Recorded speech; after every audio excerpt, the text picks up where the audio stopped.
dialogue I've heard is that it's a really bright intern. But you got to give them the work and you got to check the work. My plan is to just accelerate my use of it because I think it will make us bigger and better and faster and stronger. Don't forget that you had the Reformation, the Counter-Reformation, the Spanish Inquisition, and 200 years of religious-fueled warfare and death. Putting the pedal to the metal, headed off a cliff. I don't know, and I'm okay with that. Welcome to Bourbon and Rum, the podcast dedicated to civil conversation. I'm Kent, I like rum, and I'm from the left side of the aisle.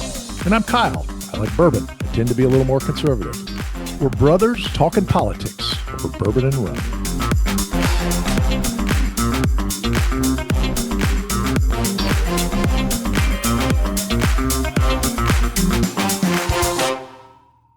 What are you drinking? Well, I'm sipping on some of this Old Kirk single barrel I picked up a couple of weeks ago. It's high proof, but it's pretty smooth stuff. What are you drinking on? I showed this one time before. It's a Parse rum from Colombia, but this is called Brothers Blend. So I thought, that's appropriate. It's an añejo, but it's not very dark. It's a pretty light rum, Spanish style, and kind of a little hot, a little aromatic. Nice. It's good. Well, wanted to throw something at you this week. We had some car time and listened to, we're listening to a biography and then going back and forth. The biography, I'll have to look up the name of it or the title. It's of Demis Hassabis, who's the CEO of Google DeepMind. Really interesting tale about what his background was and how he came to it. And he honestly sounds like a really interesting guy.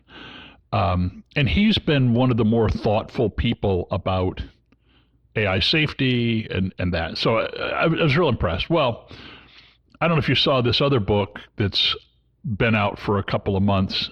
If anyone builds it, everyone dies. I've heard of that. Yeah.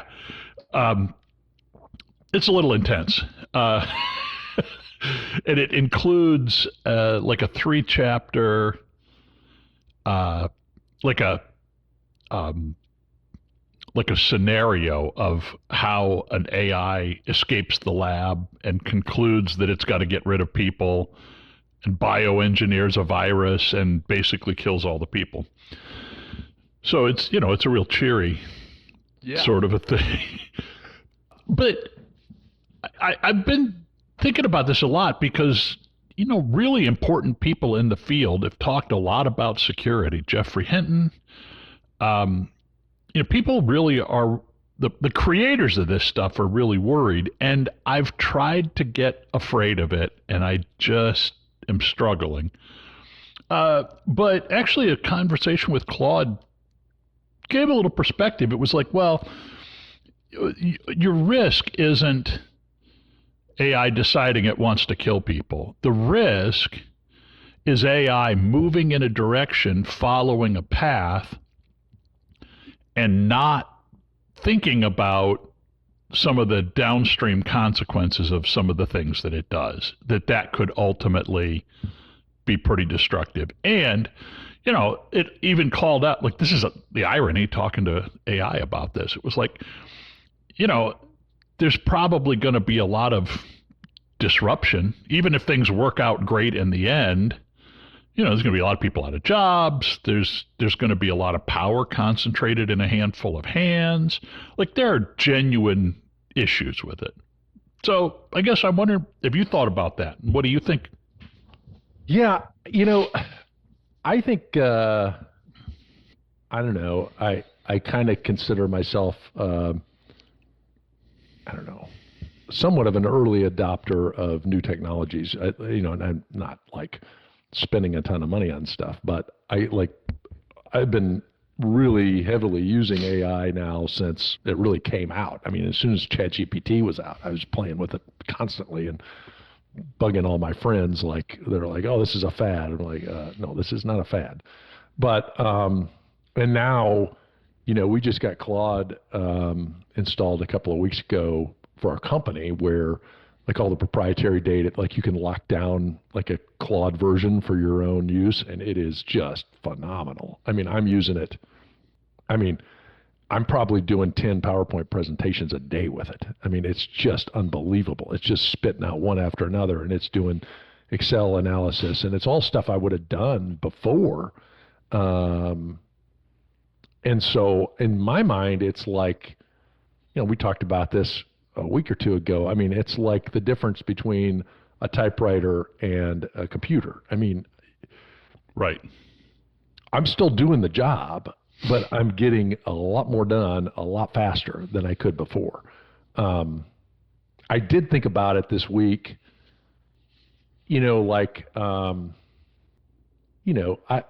my role in kind of the business development marketing world, I'm building PowerPoint charts all the time. I mean, that's how I communicate with clients and opportunities and internally and everything else. And so, I'm creating, I got a chart and I need to show a few elements, and I'm going to build a couple of boxes, and I'm going to download a couple of icons, and then I'm going to put some words in there. And it's like, I'm never going to do that again. Right. Claude's doing all of that. Like, I'm never like creating insert a box and text, and like it's going to do all of that. I mean, Yeah, now I'm it's going like on this slide, I need to portray this data. Have at it. right. I mean, literally, we got this RFP sent to me at like noon on Friday, and I had a meeting set up at like 2 with the team because it's a pretty hot priority and it's something we want to look through. And it spit out a 15 chart review package that's spit out all the details, represented it super well, showed all the risks, it showed all the issues. I put in a few tweaks. I made a few tweaks here and there.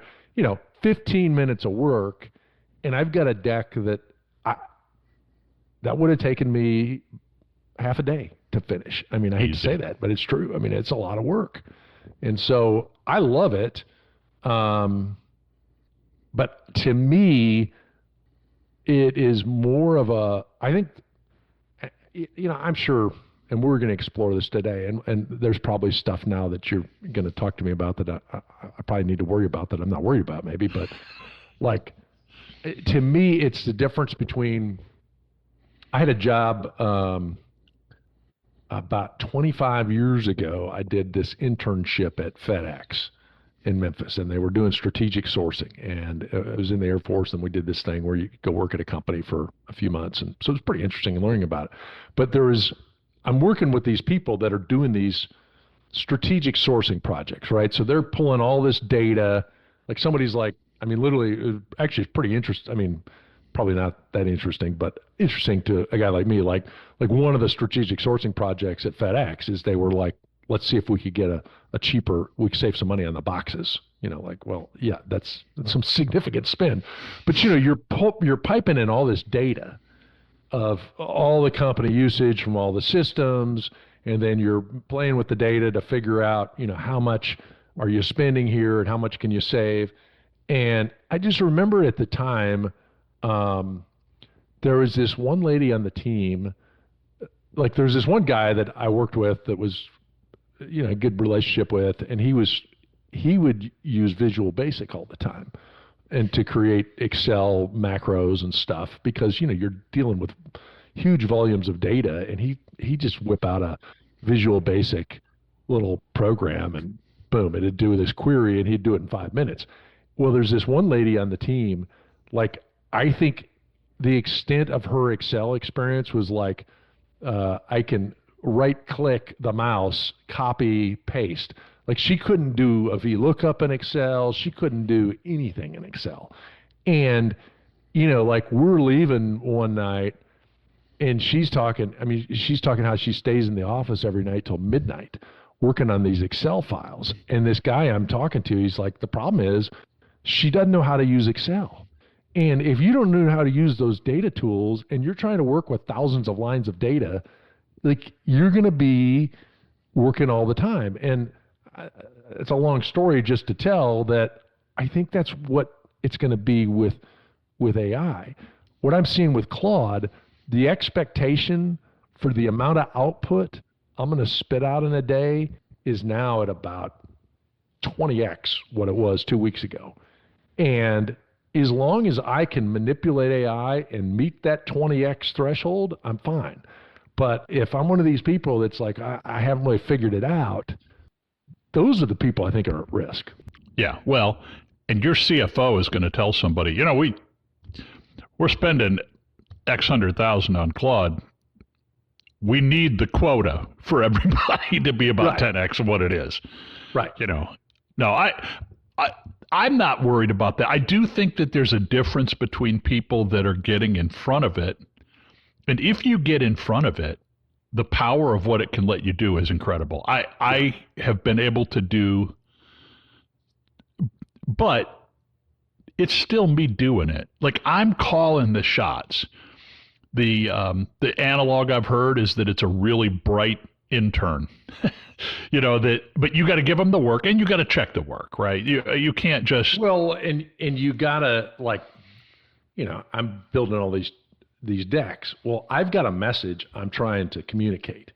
It's not in my head. It's giving me examples of, okay, this is good, but we got to do this, and we got to change this one to do this, and you got to say that. So, and it's possible, certainly possible AI will do all that. But I think to me, even when it does that, like everybody's got a boss. I mean, maybe it's possible that AI will become the CEO, the CFO, and all the VPs and all the directors and all. But I kind of think it's going to be. It may replace some individual contributors and some managers, but you're still going to have people that are driving the bus, I would think. 100% agree. I think it's a little interesting that about 10 years ago, my sons and I had this kind of an ongoing debate because it was right as Tesla self-driving stuff was coming out. And we were all like, oh my gosh, like truck driving. There's all these people that drive trucks. These trucks are going to be automated driving on the road. You're not going to need truck drivers anymore. And you can't go into trucking. Like you got to have another plan because it's coming for that. One of the interesting things is that this isn't coming for truck drivers. This is coming for the people that are clinging to the bottom of not understanding Excel. And there's enough work to do, and they're low enough on the food chain that nobody's bothered to really trim those roles. Yeah. But there's a lot of marginal positions that are going to go away. Yeah. Yeah, but I guess, and maybe I'm an overly optimistic person, but if you're a person and you can say, hey, I'm going to get in front of this AI thing and I'm going to use it, I think there's going to be a role for you, especially if you can use it better than other people can use it. Yeah. I believe that it's really creative work. And I would put what you're talking about as creative, right? Like you're seeing clients, you're putting together potential deals or options or things that you can do. Like, yeah, could AI do that? Yeah, but that's really the special sauce that you bring. Honestly, at what you make, like it wouldn't have been crazy for your company to hire you a PowerPoint maker a year. Like nobody was going to do that, but that wouldn't have been a terrible idea, and it would have freed you up to do more.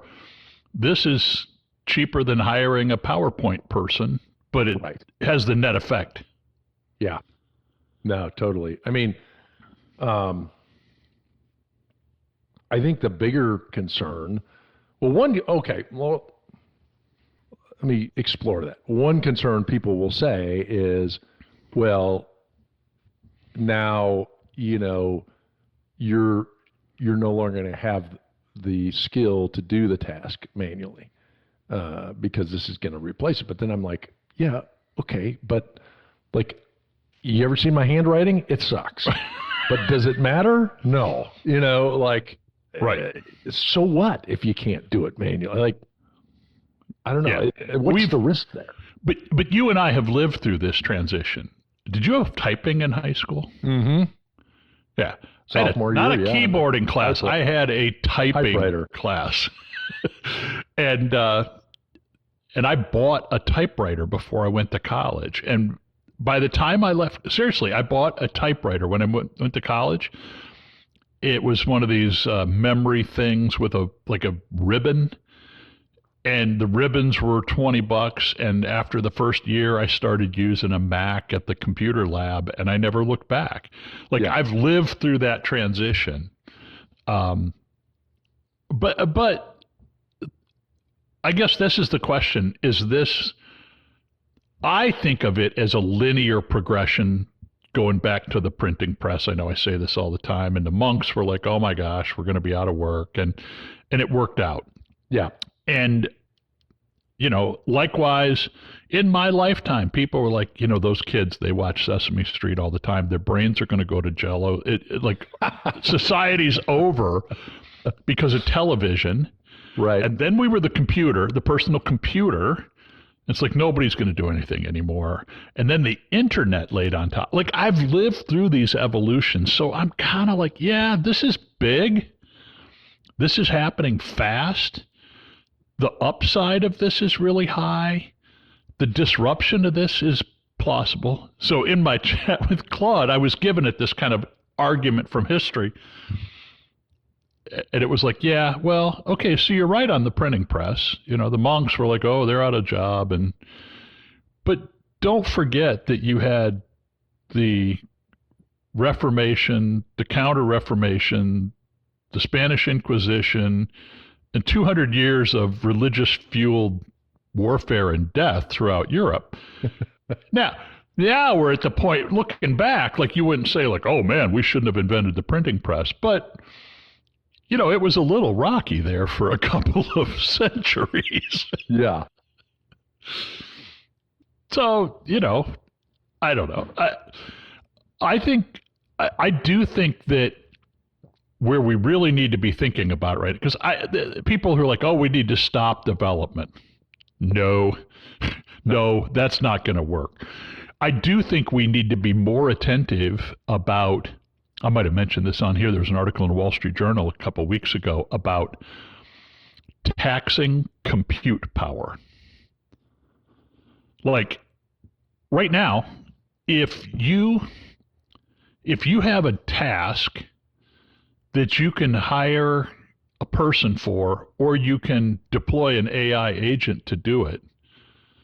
I mean, first of all, people think about the salary, but even if the salary, you got to pay for the compute power of the assistant. But how much are payroll taxes? And you don't pay payroll taxes for the AI assistant. And so we've built a system where the humans are disadvantaged by the tax system. Maybe we need to tax data centers a little bit and use that money to mitigate some of the public impact of this. Why should computers be cheaper from a taxation standpoint than people? Well, but then, okay, so play that out. We're going to tax the data centers, so now all the AI tools just got more expensive, and you're going to have to pay them. So now, you're not, you tax the AI centers, you're just taxing the people. Kind of and kind of not. There's a valid point that you're saying, but you're accelerating I'll try to say this. Do we or do we not believe that taxation is a disincentive to things? Why do we tax cigarettes? Why do we tax alcohol? Right. We tax hiring people more than we tax having an AI agent do it. That seems perverse to me. Yeah. Nobody said payroll taxes. I'm sure somebody said payroll taxes are all that. I don't know. It's just we're going to have to come up with some sort of, I think universal basic income becomes very much a conversation again. If we're going to put out of work big swaths of people, which I think is possible. I just don't think, I don't know. You hear Elon Musk talk about that, like AI is going to be able to just pay for everybody. But we've talked about this before. No, nobody's going to make any money off. The people who are going to make the money are the people at the top that are making the money now. They're just going to make a hell of a lot more. Nobody's going to get universal basic income out of this. Well, not if we don't do something different. But that's exactly what I'm talking about.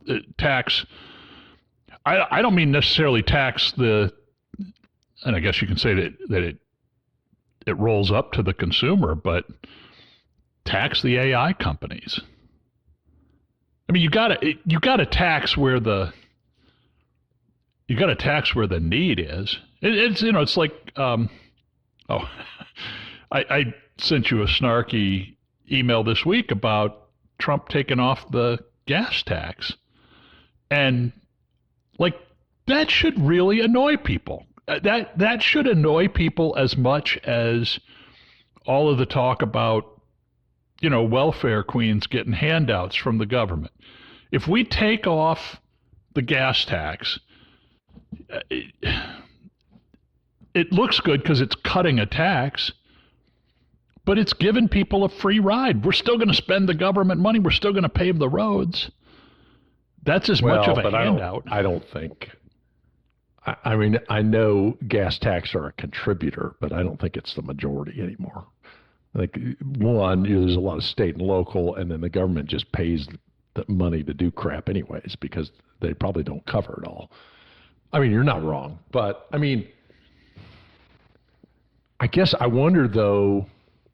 Bigger question I've got: does the advancements in AI, could it actually take on the role of the government so you don't need to tax as much because you don't need as much government because it could do a lot of the stuff government's doing today? I think that's valid. I guess I'm looking at this as two parts, right? Do you tax because you need revenue, or do you tax to create incentives and disincentives around behaviors and actions that have been judged socially desirable? And we do both. Like we do both. You need money. We went to the income tax after World War I. Before that, it was tariffs. Can't believe I said that. It's true. So yeah. There's that. You can't believe you speak the truth as a Democrat. I get that. Okay.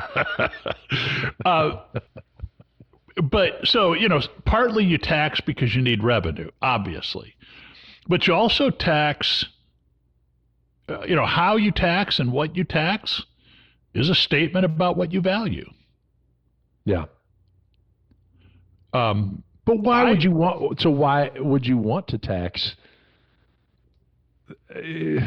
It seems a little bit of it seems like a bit of a conflict for you because on the one hand you're saying you're embracing AI, but now you're saying you want to tax it because you think it's bad. No, I think I do embrace it. I want to tax it in this case because we need to offset the negative externalities. I would see that compute tax, the best analog. Well, you guys have got this in Texas. I'd hate to know what your severance taxes are. You pay, if you got an oil well in West Texas, you pay a ludicrous amount of money in taxes, not your property taxes, not your income taxes on what the business is profitable. You pay a direct tax for every barrel you pull out of the oil, or oil you pull out of the ground, because Texas says, well, you own that land, but you're piping away part of Texas's natural resources. You're going to pay for that. Yeah. So that's severance taxes. With AI, I'm thinking about the disruption of the labor market. I'm thinking about how many people it could put out of work.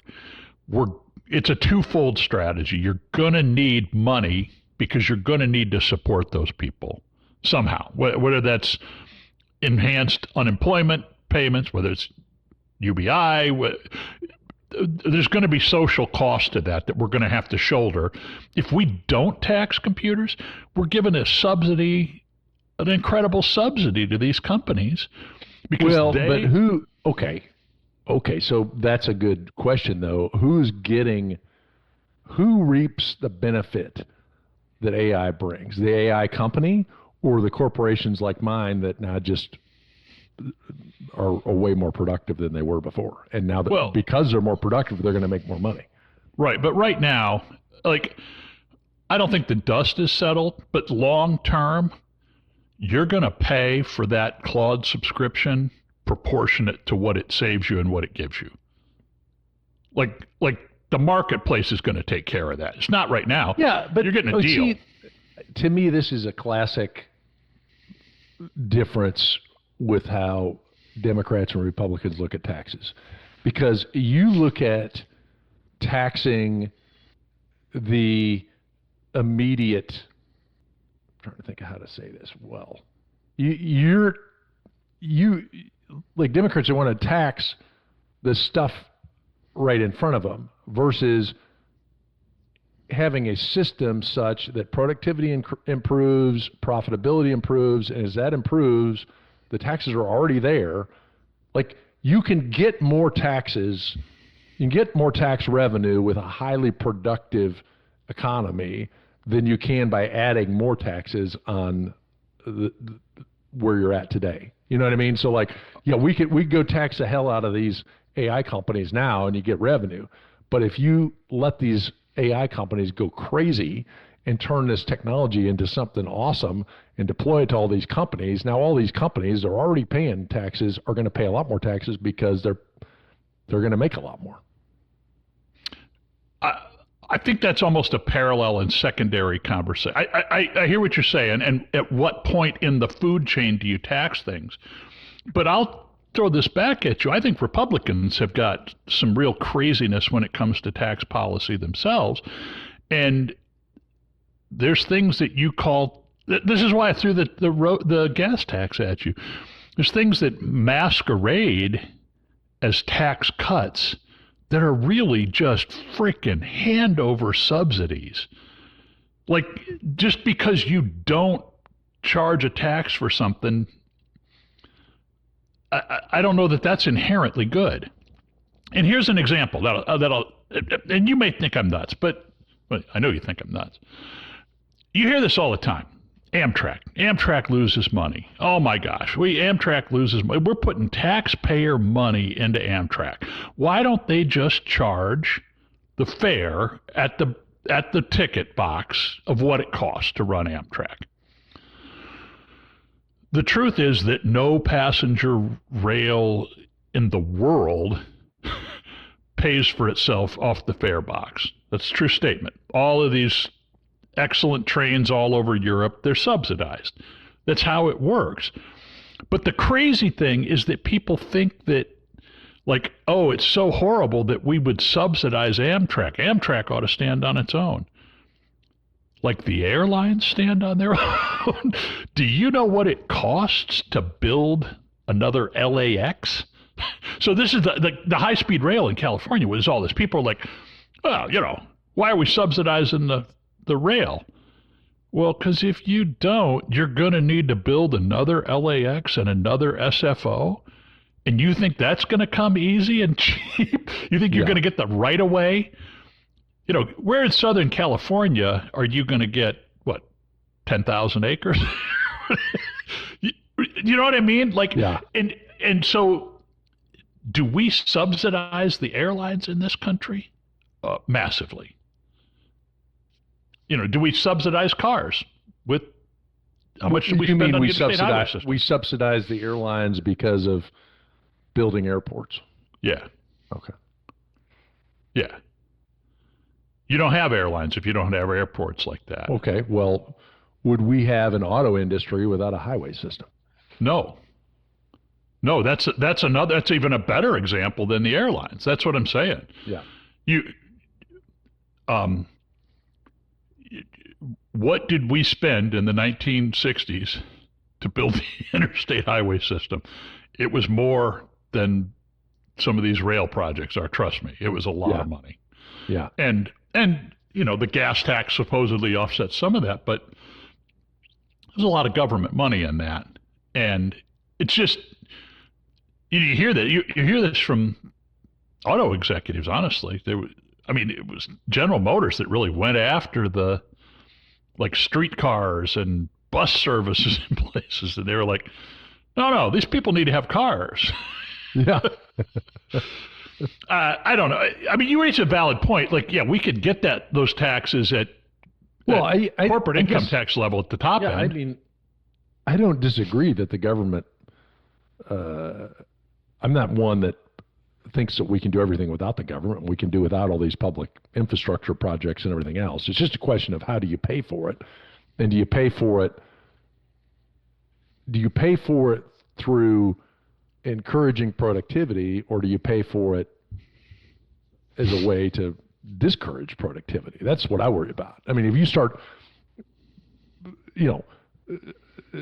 stepping on the throttle or on the brakes on all these AI companies by throwing a bunch of additional taxes on them, do we have a productivity challenge that results? I think that's a fair question, but there's also a proportionality argument on that. I think I pay $16 a month for my subscription to Claude. Trust me, I'm getting a good deal. And if they taxed that and said, no, your $16 is now going to be $20, I would say, fine. In theory, you're right. In theory, taxing things suppresses productivity and stuff like that. But I don't know. When I see the power of AI, you could say, all right, we're going to double the price. Whatever the companies are charging you, we're going to double it. And people would pay it. I don't think that's going to slow productivity at all. It's a bargain. Yeah, and I mean, if that's the only place that the government puts their hooks in the businesses, then great. But then there's a million other ways they're going to put their hooks in there as well. Yeah. I'm not suggesting that this be just another, I'm talking about a fundamental shift, that we do it as an intentional thing. And we said, all right, we're going to look nationwide, and for knowledge workers, we're going to cut payroll taxes, and we're going to increase compute taxes on AI. Okay, so then you collect all these taxes, and then your solution is to deliver all these unemployed knowledge workers that can't use AI tools a universal basic income and turn them into crackheads? I like a UBI. I think it makes sense, but I also understand the problems with it. I'm not married to anything. I mean, if you don't want to pay universal basic income, I mean, we could just, I don't know, we could pay for methadone for people that wind up on drugs. We can pay for these social costs at any place you want, but I think you incur the social costs. I mean, but let's dig into that though. I mean, how would universal basic income, do you think that's going to be a good society where everybody's making money at some basic income? Not if it happens incrementally. I mean, I'm just throwing that out there. I'm not just saying hey, what do you mean news. Incrementally? Like if it starts with $2,000 a month and grows to 20, or? No, I mean, if it's everything else is status quo, we're just shoveling a little money out the back door. Like the giveaways that, I don't know, what did Trump do in the big bill? To increase the child tax credit. We'll just, here you go. And, and equally, I think one of the most outrageous things that Biden did was the student loan stuff. I'm not in favor of that. So I'm not saying that you just everything else is status quo, but then we're going to just throw some money out the back door. That's not what I'm talking about. I think, though, that looking at some of the basic parts of life. There's other ways to look at it. Not just, there's universal basic income, like you get a check. The Native American style. Right. And I don't think that that's worked out great. But, well, you're not going to love this, but what about healthcare? What if you're a businessman? What if your CFO said, hey, that 27% of our payroll that we're paying in healthcare, we don't have to pay that anymore. Yeah, well, it'd be huge. Like, it would be huge. And I've said this before, the thing about healthcare, I look at this myself. One of the reasons, not the only reason, but one of the reasons that I don't quit my job and start a business of consulting, of doing what I do that I could make a lot of money doing, I'd be terrified to have to pay my own health insurance. And if that happens in my head, amplify that over 300 million people in this country and think of how many businesses aren't getting started, what kind of entrepreneurship isn't happening for fear of healthcare costs. So I don't know. It's interesting, the healthcare dilemma, because I've been just running numbers based on retirement. I'm not getting any younger. But, everybody wants to wait till after 65 to retire because Medicare kicks in. But when you start running the math, like the difference between Medicare and not Medicare, it's not that big a number. It's like without Medicare, you're probably shelling out $30,000 a year. With Medicare, you're probably shelling out $15,000 a year. It's not like 0 and 100. It's a little bit better on Medicare. Well, maybe, but your math might not be the same as everybody else's math because Medicare is means tested. Like, I don't think that the average person in this country is paying $15,000 a year to be on Medicare. Okay. I haven't looked at it close enough. Maybe 15's high, but and I guess it depends on if you get, there's added things you get. It's a complicated deal, but right. If you want, and that's what if I had the magic wand, that's what I would create for healthcare. I would give universal basic healthcare. You can buy all the here's what you get on the government plan, and if you have a heart attack, we'll save you. But which we already have. Well, kind of, but the worst possible effectiveness. Right. Yeah. You're right. We do. Like, you're not. You'll get treated for stuff. What you won't get, though, you will not get any preventive care. You will not get any diagnostic or testing. You won't get anything that'll keep you from getting heart disease. We will wait till you have the heart attack.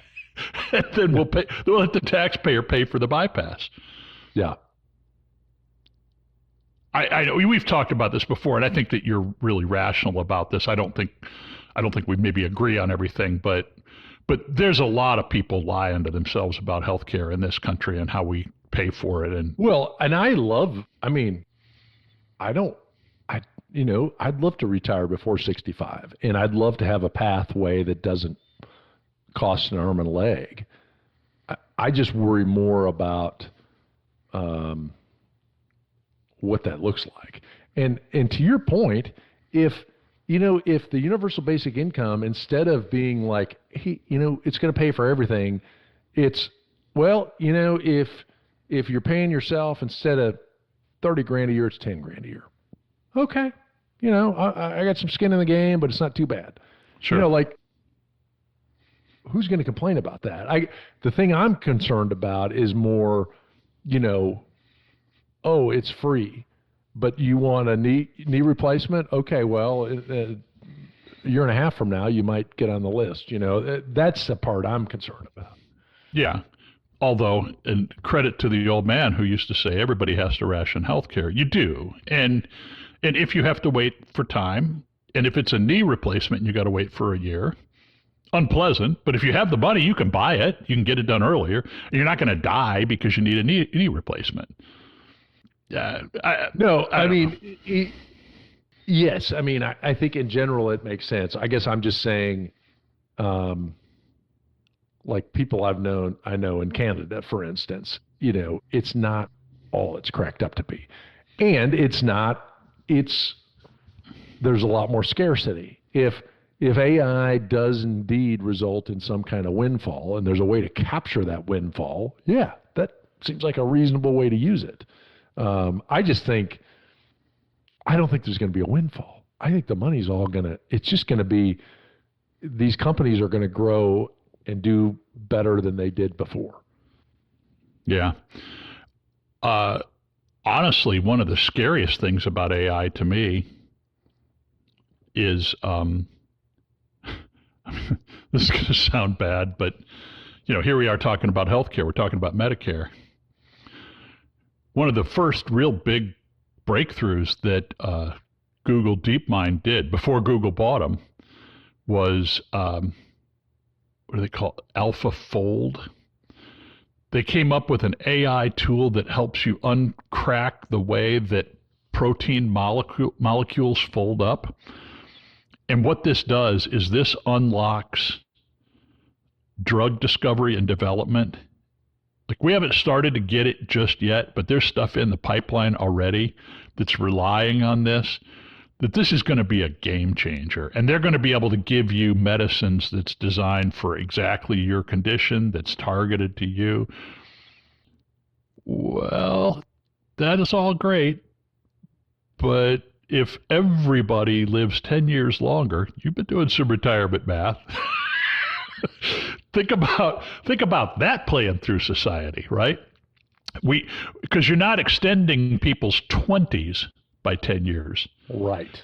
You, oh, great. We made everybody live 10 years longer, but they lived from 85 to 95. Okay, but if you're, I was playing around with ChatGPT here about, what does look like in 2050. If you think about how fast AI has come together in the last couple of years, I mean, if you were to project this over the next, 25 years, what the hell does that look like? And it could be that, yeah, you're going to live another 10 years from 85 to 95. It's going to be like Minority Report. Your body is going to be well maintained with an IV connected to it, sitting in a hospital room. Your mind and emotions are going to be on a beach someplace in virtual reality or what have you. I mean, I know that sounds crazy, but like, as people age, some type of virtual reality would probably be preferable to their decrepit, failing body. I would refer any of our younger listeners to get on YouTube and pay for a screening of Total Recall. Yeah, exactly. Where you just buy implantable memories, and there you go. Hey, it was great.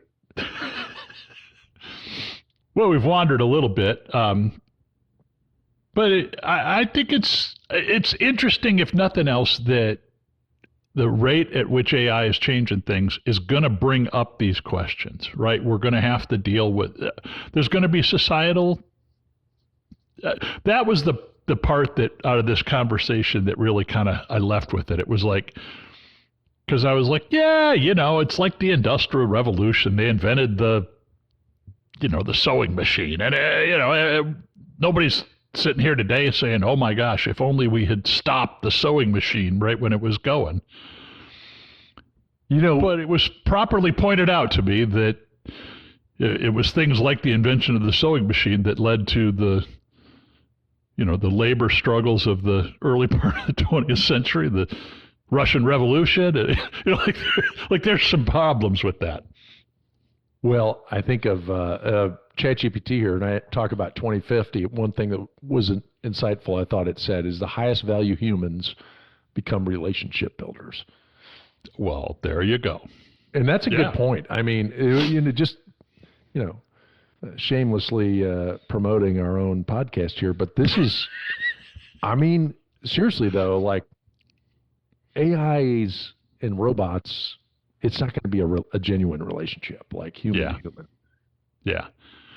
Or to the degree that it is, that's the other thing. It's the collective reflection of human beings. It's trained on what human beings do. Right. The part that it's good about is it's capturing and encapsulating the best of humanity. Yeah. I think my final statement on this, I can't get afraid, and this may age badly when Skynet launches 18 months from now, but I have a hard time getting too afraid of it because my fundamental belief is that people are good. I adhere to Christian doctrine. I think people are flawed, but I don't think that they're by nature evil. If you think people are by nature evil, then all this is going to do is facilitate that. But I don't think so. I think people are good by nature. I think they make bad choices. I think that there's problems. But most of those show up when resources are scarce, right? I think people are good. Yeah, I think people are selfish. Yeah. Well, that... And, I could give you the Gordon Gekko speech on greed, but yeah, I mean, I'm all for it. I don't care. You know what? I'm all in. And like you said, maybe it doesn't age well either when we're at Skynet, but I'm 100% all in on AI. My kids are sick of it. I talk to ChatGPT all day, every day, and I'm on ChatGPT and Claude and Grok. I use Grok for all my video, audio stuff. I love it. And I think my plan is to just accelerate my use of it because I think it will make us bigger and better and faster and stronger. What the future looks like, I don't know. And this may be going, putting the pedal to the metal, headed off a cliff. I don't know. And I'm okay with that. I think the thing that gives me comfort, I think that there's potential bad effects, but I'm like you, I'm doing some retirement planning. I got a spreadsheet. I think I've got line 46. That's when I hit my actuarial age on my big planning spreadsheet. Yeah.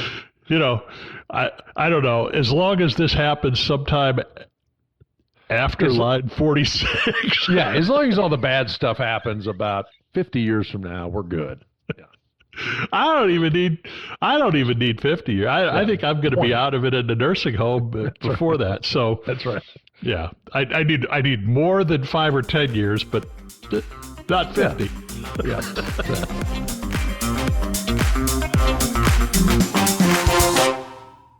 Hey, thanks for joining us on this episode of Bourbon and Rum Podcast. We hope you enjoyed it. Remember to subscribe on your favorite platform and leave us a review. Your feedback helps us keep the good spirits flowing. And we invite you to join this conversation. Follow us on our Facebook page. Let us know what you think. Let us know what you want to hear. And until next time, cheers.